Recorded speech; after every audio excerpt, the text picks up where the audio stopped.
Bom, para a gente concluir essa mesa, o pastor José Carlos Piacente Júnior, né? É isso? Tá aí. Que é capelão universitário da Universidade Presbiteriana, é professor convidado do curso de especialização online, do curso de mestrado, ambos do Centro Presbiteriano e de pós-graduação. Espiritualidade como fator de promoção da qualidade de vida. Então, eu vou definir o que é espiritualidade rapidamente. Vou apresentar como conceitos sobre espiritualidade são percebidos e depois vou apresentar a cosmovisão cristã e como a cosmovisão, especialmente reformada, considera o conceito de espiritualidade. É isso que eu pretendo fazer nessa noite, se Deus assim permitir, e possa, de alguma forma, contribuir para a formação de vocês. Bom, nós seremos acompanhados aqui, olha, por, mais uma vez, Rembrandt. Bom, eu sou fascinado pelas obras dele. Esse quadro é fácil de ser identificado. É o rico louco, o rico insensato. Ele se tornou insensato porque ele deixou a sua vida toda mergulhada nas coisas que ele fazia e na riqueza, e se esqueceu da vida espiritual. Um dia foi chamado, às pressas, para se apresentar diante de Deus. Dia e hora que ele não sabia, porém, o que ele tinha para levar. Então, a história de Rembrandt é uma história belíssima. Ele foi um pintor, um artista, um gravador. Ele teve várias atividades dentro da arte, mas foi também um cristão de teologia ou de orientação cristã reformada.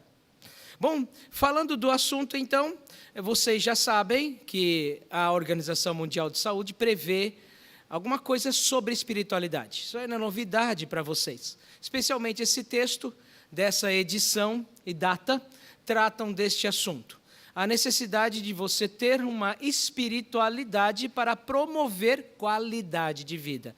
O mesmo nós encontramos quando interpretamos o texto, ou pessoas que interpretaram o texto, como aí está, que perceberam que a espiritualidade utilizada de maneira correta, bem empregada, produz um efeito positivo de vários aspectos, psíquico, social e biológico, de bem-estar para o indivíduo. Então, é ponto pacífico que isso é necessário.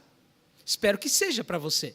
É ponto pacífico que ser espiritual é necessário. Mas a pergunta é, o que é ser espiritual?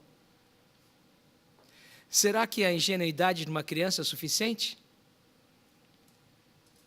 Fechar os olhos e se postar ou se prostrar como uma criança resolve a situação? Ou então, quem sabe, fazer aquela força, aquela imensa força lá no fundo do coração para ser espiritual. Será que somos espirituais se isso acontecer? Que tal, então, pensar na espiritualidade como um ritual, meditação, ou coisa do tipo? Isso garante espiritualidade? Uma prática de um certo procedimento garante espiritualidade? Por enquanto, estou apenas fazendo perguntas. Quero despertar em você o desejo de conhecer mais a fundo. Porque é preciso fazer isso. Nós precisamos definir as coisas. Precisamos, de fato, chegar naquilo que é verdadeiro. A espiritualidade tem uma série de definições. Esse conjunto aqui apontam para a espiritualidade no seu caráter transcendente, transcendental, no seu caráter de se relacionar com as coisas além deste mundo, com as coisas que estão além do meu controle deste mundo, coisas que dizem respeito ao sobrenatural. Certamente eu não posso pensar numa definição de espiritualidade que não aborde questões como essa. Demonstrar interesse pelo místico, interesse pelo religioso, manter um certo relacionamento com o transcendente ou o transcendental. Tá? Eu sou filósofo, então algumas dessas palavras, como transcendente e transcendental, podem ter sentidos completamente opostos. Então, por isso os dois. Eu tenho que procurar alguma coisa relacionada com o sobrenatural, com o espírito. Eu tenho que ter uma certa simbiose com o espírito. Bom, essas são algumas definições. Talvez as mais comuns, as mais conhecidas, as mais até mesmo praticadas. Mas você tem algumas outras que já começam a acrescentar outros elementos. Aqui nós já temos duas outras visões sobre espiritualidade, ou interpretações, definições do termo, que já apontam para questões além. Uma delas considera que espiritualidade é encontrar um significado da vida por meio de uma relação com algo maior que não seja o próprio ser humano. Então, além de você ter um relacionamento místico ou um relacionamento transcendental, espiritualidade envolve encontrar um significado. Isso para nós é de suma importância, porque as pessoas sabem que aqui elas não vão encontrar todas as respostas, ou você tem todas as respostas. Então eu preciso de um significado maior, alguém que dê sentido para tudo, alguém que faça as peças do quebra-cabeça se encaixarem. Essa é a ideia de significado. E é claro, a espiritualidade, como ela sempre esteve presente na história da humanidade, a antropologia aponta nessa direção, ela também faz parte de um entendimento mais filosófico, acadêmico. As pessoas tratam desse assunto, inclusive dentro da academia, e quando estão fazendo filosofia ou ciência. Aqui eu trouxe um exemplo que é bastante conhecido, que é a fenomenologia do espírito de Hegel. Por que incluir na filosofia dele o espírito que governa, o Zeitgeist? Por que fazer isso? Bom, certamente ele estava em busca de uma espiritualidade, porém racional, acadêmica, que ele pudesse alcançar uma compreensão maior, que lhe fosse palpável, que fosse capaz de ser compreendida pelo raciocínio. Ele estava interessado numa espiritualidade que fosse possível de ser compreendida logicamente, que fosse capaz de ser entendida com aspectos da nossa racionalidade, da nossa maneira de construir as coisas logicamente. Ok, essas são algumas definições que nós encontramos sobre espiritualidade. Mas, como eu estava mostrando para vocês, espiritualidade não é um assunto que diz respeito só aos místicos ou só às pessoas que se preocupam em encontrar um relacionamento com o sobrenatural e que é totalmente dissociado da vida acadêmica ou científica. Muito pelo contrário. A espiritualidade é um assunto que está ligado com algumas disciplinas. Por ser um sentimento universal, ou seja, não existe tribo, não existe povo, não existe sequer um grupo de pessoas que não desenvolva algum aspecto espiritual, ainda que seja uma forma de fetichismo ou qualquer outro tipo de religiosidade, por mais primitiva que seja, ela está presente. Então, ela acaba se relacionando com disciplinas como a filosofia, a antropologia, muito mais. Claro, a psicologia, é só você dar atenção à psicologia de Frankl. Aliás, tratada aqui, né? A logoterapia. Mas tem outras, é claro. A neurociência, minha esposa faz neurociência aqui no Mackenzie. E às vezes algumas coisas que ela tem ouvido, ela tem se surpreendido. Claro, com a medicina. Ela está ligada com isso porque ela faz parte do homem que faz ciência. E como não existe neutralidade, ele sempre está dialogando com seus sentimentos mais profundos, com seus sentimentos espirituais. Na questão da antropologia, de maneira geral, eu digo de maneira geral porque a academia sempre tem uma orientação que ela escolhe seguir. Um paradigma, como diria Thomas Kuhn. O atual paradigma que está presente na antropologia, ele é naturalista evolucionista. E, geralmente, vai enxergar a espiritualidade a partir desta percepção naturalista, ou uma percepção que enxerga a espiritualidade como um elemento da existência humana, até de proteção, como algo que o homem usou, mas depois ele evoluiu e não pode mais continuar mantendo aquelas antigas atitudes da sua primeira infância. Bom, está presente na academia, está presente entre aqueles que vivem no cotidiano, ou seja, faz parte dos sentimentos que estão presentes nos seres humanos. E, é claro, por isso, espiritualidade necessariamente produz uma série de respostas sobre quem é Deus.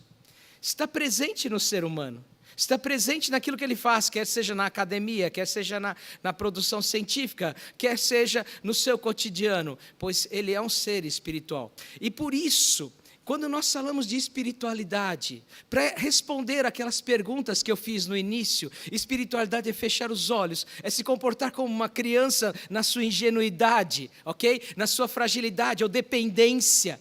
É simplesmente fazer um esforço para se conectar com o sobrenatural. No anseio de se fazer isso, uma série de respostas são dadas acerca da figura central da espiritualidade, que é Deus. Ainda que ele tenha muitos nomes, é sobre ele que nós estamos falando. Muitos nomes, porque as pessoas atribuem muitos nomes. E às vezes simplesmente o abandonam e o trocam por outros deuses, mas eles continuam presentes. O ser humano não deixa de ter deuses.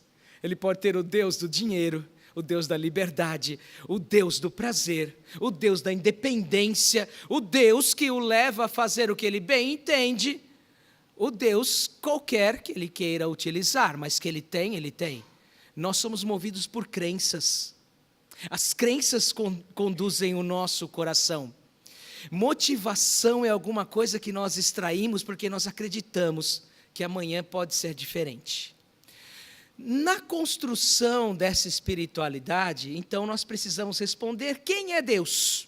E daí então você tem algumas respostas. Olha, espiritualidade é algo vazio, porque não há ninguém. Não há ninguém. Isso não significa que ele deixa de ser espiritual, porque a constituição do ser humano, ela tem essa inclinação, é natural para ele ser espiritual. A antropologia é inconfundível nesse ponto. Mas se ele adota uma visão onde ele acha que não tem ninguém, ele vai ser ou um ateísta naturalista, ou um agnóstico, que pode depois até cair no niilismo, e que vai dizer, não há ninguém para se relacionar. Ou então, ele pode dizer o seguinte, não, há alguém, mas ele não se importa. Ele simplesmente, para usar a antiga figura do deísmo, deu corda no universo e o abandonou. Ele está lá.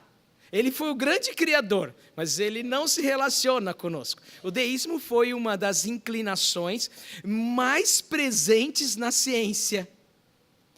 Vários cristãos que começaram a fazer ciência no início da Idade Moderna, na verdade eram deístas. Eles até acreditavam em Deus, mas um Deus distante, tão distante que não tinha relação nenhuma com o ser criado. Há alguém que responde, mas é misteriosa e secretamente, com uma imensa variedade de respostas. Só os iniciados são capazes de acessar esse conhecimento, interpretá-lo e transmiti-lo. Bom, ainda está presente em nosso tempo.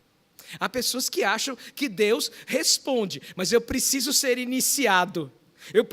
Eu não dou conta, eu preciso que alguém diga a vontade de Deus para mim, ou a vontade desse ser superior, porque ele é misterioso, ele é tão secreto no seu falar, que eu preciso de um conhecimento especial. Bom, isso não é novo, pode ter uma roupagem nova, uma máscara nova, como tantas outras coisas usam máscaras novas, mas isso é extremamente antigo, e é chamado de gnosticismo, ou paganismo.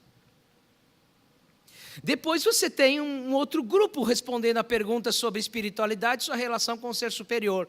Olha, há alguém que responde, mas é irracional. Para nós é incapaz de ser compreendido, é totalmente outro. Você tem alguns pensadores que desenvolveram essa ideia. Kant e, para nós, de maneira mais importante, Kierkegaard, porque ele era um existencialista cristão. E ele viveu numa época que ele olhou para trás e ele percebeu que todos os que vieram antes disseram o seguinte, olha, não tem como descobrir verdade sobre Deus. Então ele falou, ótimo, vamos dar um salto. Então existe alguém, mas ele não responde. E se ele responde, é apenas uma experiência como um salto no escuro. Daí então você tem outras pessoas dizendo o seguinte: já respondeu. E continua respondendo por meio da natureza. Deus é a natureza. É o panteísmo. As religiões orientais, como o monismo. A alma do mundo é a natureza. Estamos interligados por meio desta alma universal. Avatar, já assistiu? É uma demonstração claríssima disso. Ok, sem agora emitir juízo de valor. Mas é o que muita gente pensa. Outros vão dizer o seguinte: há um Deus que é a razão. Uma vez eu fiquei muito frustrado, porque eu cliquei IPB, que é a sigla para a igreja na qual eu sou pastor e onde congrego. Eu esperava encontrar a Igreja Presbiteriana do Brasil, mas apareceu Igreja Positivista Brasileira. Existe. Igreja Positivista Brasileira, tá? E está escrito lá: o nosso Deus é a razão. Assim nós nascemos no Brasil. Nascemos numa matriz positivista. A primeira biblioteca fundada no Rio de Janeiro, que está lá até hoje caindo aos pedaços, mas é a biblioteca positivista. A bandeira do Brasil. É uma frase positivista. Bom, existe um Deus, é o Deus da razão. É o positivismo religioso. Em alguma medida, é a nova era. A nova era é uma forma de você tentar racionalizar as questões relacionadas com Deus. Depois tem a sétima visão. Olha, é importante a existência de um Deus, se ele traz algum benefício. Assim, caso haja alguém, a espiritualidade é uma ação horizontal de benefícios pessoais. O nome disso é antropocentrismo. Deus existe se ele pode me dar alguma coisa. Se ele puder me servir, se ele puder me dar um benefício, ótimo, eu quero ser espiritual. Bom, isso tudo gera uma confusão enorme. Por isso que nós vivemos num mundo onde existe uma coisa chamada interespiritualidade. Onde você pergunta para as pessoas: você crê em Deus? Elas dizem: não, eu sou espiritual. Será que isso é o suficiente? Será que de fato isso move o coração numa direção em que ela possa encontrar o sossego tão esperado? Muito bem. Cheguei então na parte que eu quero falar com vocês. Definir espiritualidade não é fácil.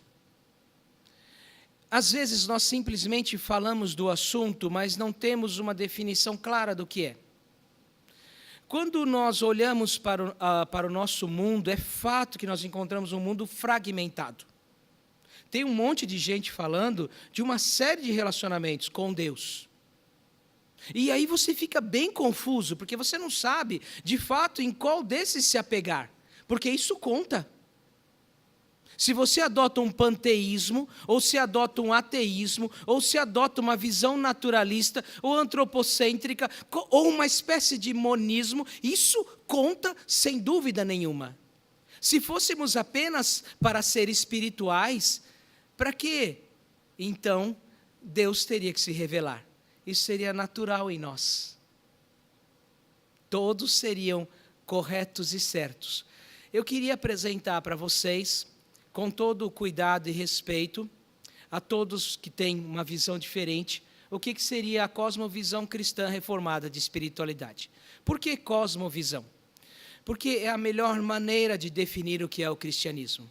O cristianismo se pauta num livro, sem dúvida nenhuma. Sem dúvida, ele é revelacional, mas ele produz cosmovisão. Assim como todos os seres humanos têm a sua cosmovisão, que filtra todas as coisas, e você não pode viver sem uma cosmovisão, porque a sua visão do mundo é que vai definir o que é verdadeiro, o que tem valor, o que é real, o que deve ser buscado, o que deve ser abandonado, o que é precioso, o que não é precioso. Então, cosmovisão é essencial para a vida. O cristianismo, ele produz uma cosmovisão, uma visão de mundo, onde ele define o que é verdadeiro e o que não é. E ele faz isso num mundo que está cada vez mais andando em cima do muro, que cada vez mais pensa que, se for mantida a condição de não definir as coisas, ótimo, nós estamos no caminho certo. Será? Hoje eu dei uma aula sobre o que é verdade. Nós precisamos saber o que é verdade. Tem como viver nesse mundo sem verdade? A cosmovisão cristã, ela tem elementos que respondem todas as perguntas que eu tracei até aqui. Ela tem uma antropologia. A cosmovisão cristã tem uma visão, para ser bem redundante, né? A cosmovisão tem uma visão. A cosmovisão cristã, ela enxerga a vida a partir de um conceito científico da antropologia. Só que ela não adota uma postura naturalista, ela adota uma postura criacionista. Ela afirma que existe um Criador e que é um ser espiritual. E que esse Criador atribuiu a nós a maior de todas as dádivas. Nós somos criados à sua imagem. E isso garante que nós também somos seres espirituais. Essa mesma cosmovisão que define que nós somos criados cuidadosamente e que ao nos criar, Deus nos deu o que Ele tinha de mais precioso, que é a sua imagem. Ela também nos traz algo que outros que queriam alcançar espiritualidade procuraram, como Hegel, que é encontrar alguma coisa que seja sólida. Porque às vezes espiritualidade é apenas tratada como um relacionamento transcendente, isso não satisfaz. Eu preciso de alguma coisa sólida, eu preciso de alguma coisa onde eu possa me pautar, bases para construir meu pensamento. Bom, nós temos uma revelação chamada de Escritura, onde ela mostra exatamente qual é a real condição do ser humano. Ela responde uma pergunta vital, que é: quem é o homem? O que é a humanidade? O que é o ser humano? Por que estamos aqui? Será que a morte é o fim da linha? Um minuto? Sério? Tá bom. Então, essa cosmovisão, ela é assim. Ela é centrada nas Escrituras Sagradas, ela tem um modelo humano, ela tem alguém que sabe das nossas dores, que chorou, que quando nós derramamos lágrimas, ele sabe exatamente o que significa. Você nunca foi pregado numa cruz, foi? Deve doer muito. Então, quando nós sentimos dor, e nós falamos com ele sobre dores, ele sabe exatamente o que é. É uma visão teocêntrica no sentido de finalidade. Todas as coisas terminam bem, não aqui. Não há esperança de que as coisas terminem bem aqui. Aqui não é o paraíso. Talvez com John Milton nós poderemos apenas falar que aqui é o paraíso perdido. Ela é uma cosmovisão que ela tem atitudes, ações, ela tem objetividade. Ela vive para a santidade e ela vive para a devoção pessoal. Bom, para encerrar, então nós temos isso aqui, isso.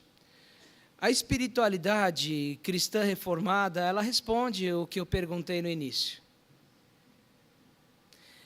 Ela encontra um sentido para a existência humana, ela mostra a nossa fragilidade, ela explica a causa do sofrimento, ela explica a vida após a morte. Afinal de contas, todos os eventos, quer seja a vida, quer seja a morte, possuem significado e coerência. O que é ser espiritual? O que é verdadeiramente se relacionar com Deus? Eu queria desafiá-lo nessa noite a pensar as coisas de maneira mais precisa. Eu queria te desafiar nessa noite a considerar como é que a cosmovisão cristã pode trazer o sentido final, o ajuste fino para as coisas e para as pontas que ainda não encontraram a solução. Gente, muito obrigado.